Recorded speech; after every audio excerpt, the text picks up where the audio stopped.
Well, in tonight's Anchor Mom Report, whether your kids are already back in class or gearing up for back to school next week, the transition isn't always an easy one, but there are things you can do. And joining me now is Angela Chi, the founder of The Zen Mom, with some Zen tips to take the stress out of back to school. Thank you for being here. Oh, you're so Now, welcome. I follow you on Twitter, and I saw some of these tips, and I loved them because they actually were practical and also things I hadn't thought of. And I've got a 13 and a 10-year-old, so I thought I had some of this down.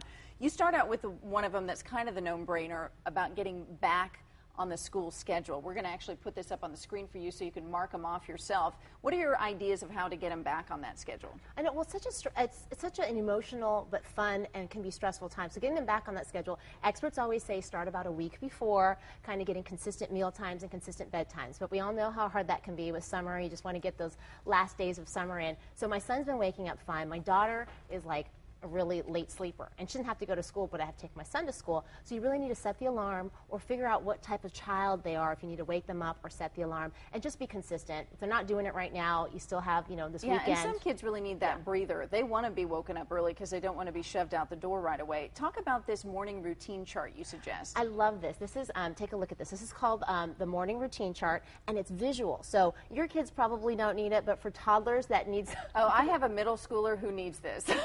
So you don't have to yell at them anymore. Go to the bathroom, brush your teeth. You just point, right? And so this gives them a visual. And my son loves this because he loves lists. He loves charts. It's like a game. So in the morning, he kind of knows what to expect. And he's like, oh, what do I need to do next? And so if you need this, you can make one yourself, or you can go to zenmom.com, and I have a free printable. What about eliminating morning madness? Because you say you should wake up before your children, which I work a night shift, so that's hard for me. But I know that if I don't, it does create a lot of stress. Well, with the morning madness, sometimes it's inevitable. Some days things go according to plan, others day they completely fall apart. So don't be too hard on yourself. And we all know this, we do need to wake up earlier than our children, but some days it's not going to happen. But if you do, and have that Zen time, whether it's 5 minutes, 10 minutes, to get yourself ready, it really helps. Is that what you mean by creating a Zen zone? Oh, no, but the Zen zone. So you create Zen space for yourself. Another thing you need to do is to get ready. But the Zen zone is an area for your children to know where to get their stuff. So if it's downstairs, you know the backpack's there, the notes, the permission slips, whatever you need, so that if you're in a crunch, you go to that zone and then you go. Let's go to your third tip, because pre-prepare snacks and lunchbox options. I can't even get it out, let alone, what do you mean by prepare?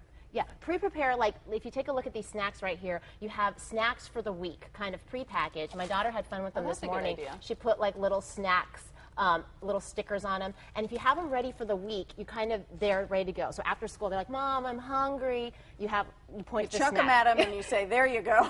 But for my kids, they're toddlers. I actually hide them because otherwise my daughter will eat the whole thing. But if you have them pre-prepared for the week, you have them ready to go, and it's easy, and they're good for you too. Throw them in your purse and you can go. And you also say make extra food and freeze it, which is always nice. Let's talk about clearing the clutter, because the first week of school alone is like the federal government's budget. You get all this paperwork, it's so thick. So how do you take care of all these things? Well, with the clutter, you really just need to stay organized, but with the actual clutter that I find the most is artwork. That they bring home every day. So you should clear out the stuff and you already precious, have. So you can't throw it away. Yeah, so the artwork, let's say you have all this artwork. One of my contributors is a professional organizer, Straighten Up with Kristen. She has a great thing about making a memory box, an art memory box. You take whatever box, if it's already decorated, or you take a plain one like the one I have here, like a black one, and you can decorate it with their artwork. That way the kids can decide what they want to keep, what they want to throw away. It allows them a little independence. And there's also an app for that, so to speak. Yes, it's so great. So let's say it's full, and you're like, what do I do with all these pictures?